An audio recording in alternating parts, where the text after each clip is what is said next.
বগুড়ার দই হালায় আবার জিগায় মোস্তাকিমের চাপা বার জিগায় বগুড়ার দই হালায় আবার জিগায় মোস্তাকিমের চাপা বার জিগায়।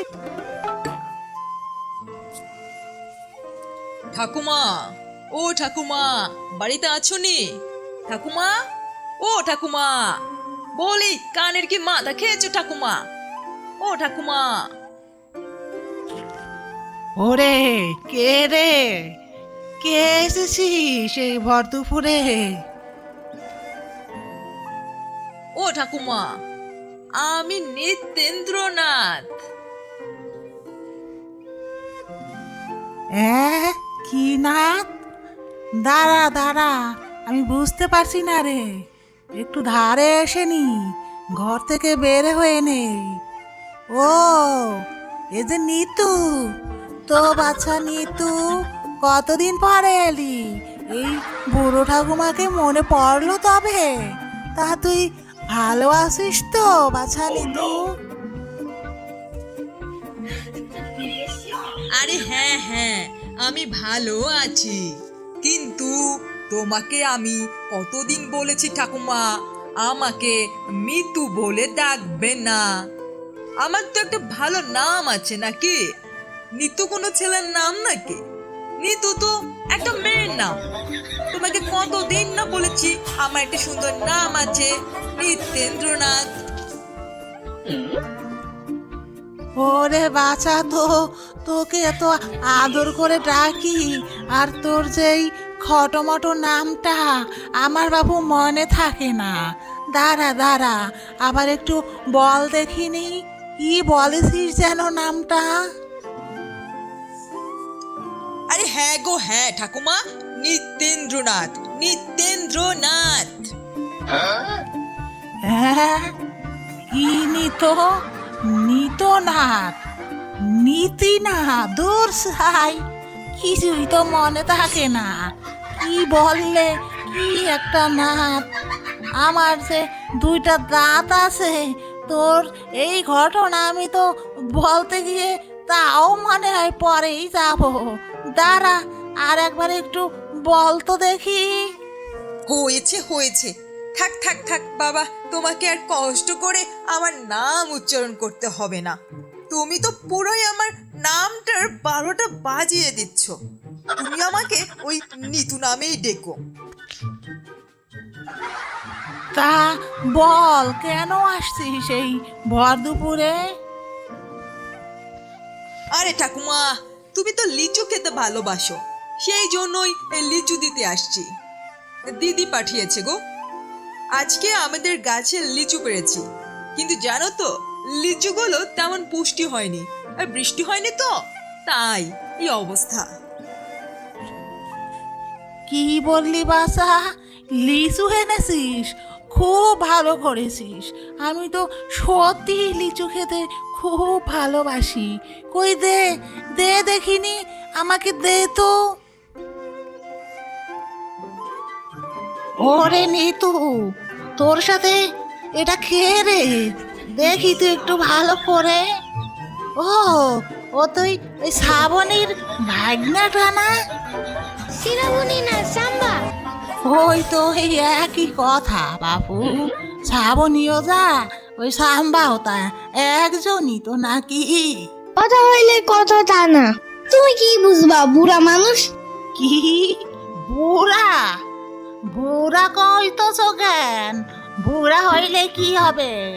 আমার কিন্তু এখনো বিয়ের বয়স আছে। তাই আমিন দাদু, তুমি কি বিয়ে করবা আমারে? আরে ধুর, চুপ থাকো তো। আচ্ছা বাবু, ঠিক আছে, আমি না চুপেই থাকলাম। কিছুদিন পর সকালবেলা, ভাই, এই ভাই, এই পাশে ঝাঁকি দে, এই পাশে অনেক লিচু।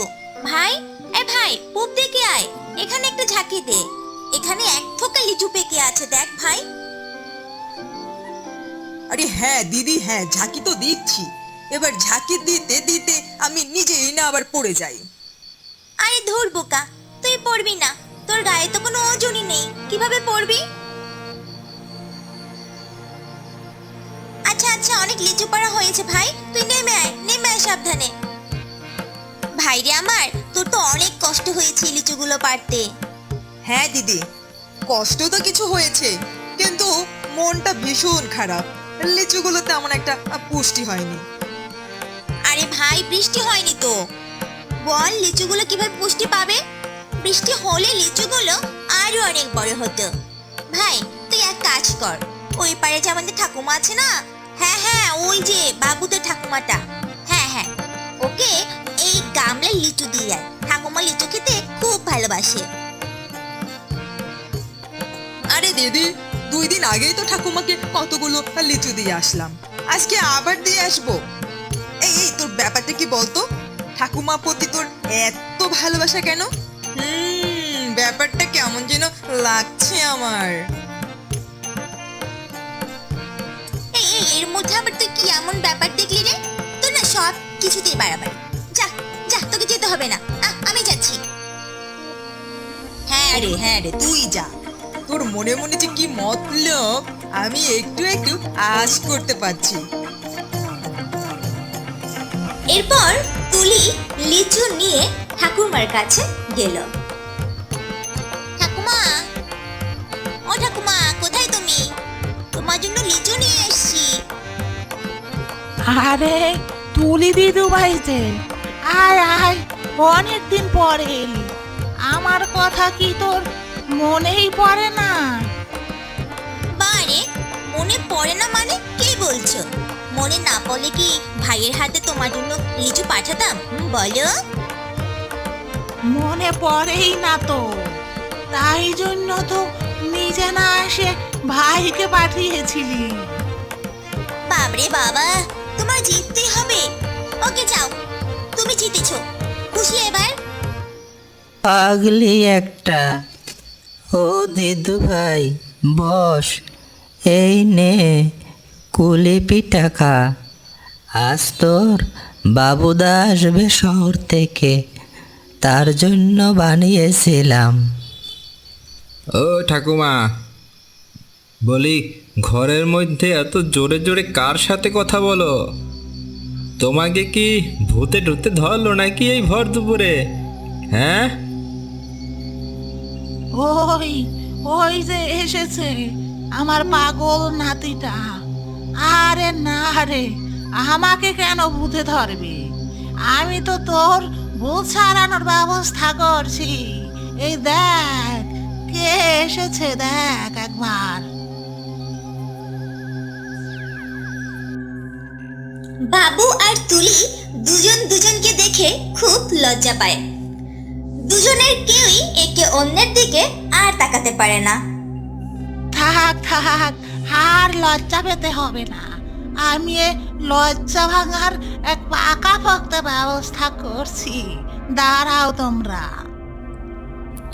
ও ঠাকুমা, কি যে বলো না তুমি। আমি তো এখনো বেকার, কিছুই তো করি না। আমার সাথে কেনই বা তুলির বিয়ে দিতে চাইবে ওর বাবা মা? শোনো দাদু ভাই, তুই কাজ করিস না তাতে কি হয়েছে? কাজ করবি এখন থেকে। তুমি কি বলছো ঠাকুমা?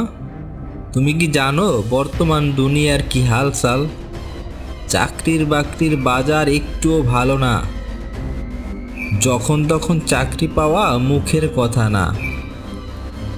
আরে দাদু ভাই শোন, তোকে চাকরি কেন করতে হবে? চাকরি ছাড়াও তো মানুষ কত কিছু করছে। আর তুই তো শিক্ষিত ছেলে, তোকে মূর্খ তো আর কেউ বলতে পারবে না। আজকাল তো মানুষ কত রকমের ব্যবসা করে টাকা রোজগার করছে। শোনো দাদু ভাই, মানুষ পড়াশোনা করে নিজেকে ঠিকভাবে পরিচালনা করার জন্য, চাকরি করাই মূল কথা না। আরে ঠাকুমা, তুমি তো খুব দামি কথা বলছো। তোমার মতো কথা তো আমি বলতেও পারি না, এত পড়াশোনা করে। আরে তুইও পারবি, আমার তো তোর থেকে বয়স অনেক বেশি, অভিজ্ঞতাটাও বেশি। অভিজ্ঞতার একটা দাম আছে তো। শোনো দাদু ভাই, আমাদের তো আমের বাগান আছে, তুই আম দিয়েই একটা ব্যবসা শুরু কর। হ্যাঁ ঠাকুমা, তুমি দারুণ বুদ্ধি দিয়েছ। দরকার হলে আমি হোম ডেলিভারি দিব, অনলাইনের ব্যবসা করব, আমার নামে একটা বিজনেস হবে, আর আমি হব সেই বিজনেসের একমাত্র ওনার। না না, তোমারেও পার্টনার হিসেবে রাখবো। তুমি তো আমার সব, ভালোবাসার পার্টনার, বিজনেস পার্টনার, সব কিছুর পার্টনার। পাগল নাতি আমার, এসব কি বলে, কিছুই তো বুঝি না। কিছুদিন যেতে না যেতেই বাবুর আমের অফলাইন অনলাইন দুটি ব্যবসায়ী খুব দারুণভাবে দাঁড়িয়ে গেল। এরপর খুব ধুমধাম করে ঠাকুমা তার দাদু ভাইয়ের সাথে তুলি দিদু ভাইয়ের বিয়ে দিয়ে দিল। এই নিতু, ইয়ামিন, তোরা দুজনে একটু এই আমের ঝুড়ি দুটো ওই পূব পাড়ায় আর পশ্চিম পাড়ায় উপেন এবং রমেশদের বাড়িতে একটু ডেলিভারি দিয়ে আয় তো। তারপর ডেলিভারি দেওয়ার পরে যে টাকাটা পাবি সেটা আবার নিয়ে আসবি, ঠিক আছে? পানির নিচে ডলফিনটা তো জঙ্গলের মতন, সেই ডাকটা জঙ্গলের মতন। পানির নিচে ডলফিনটা তো জঙ্গলের মতন, সেই ডাকটা জঙ্গলের মতন।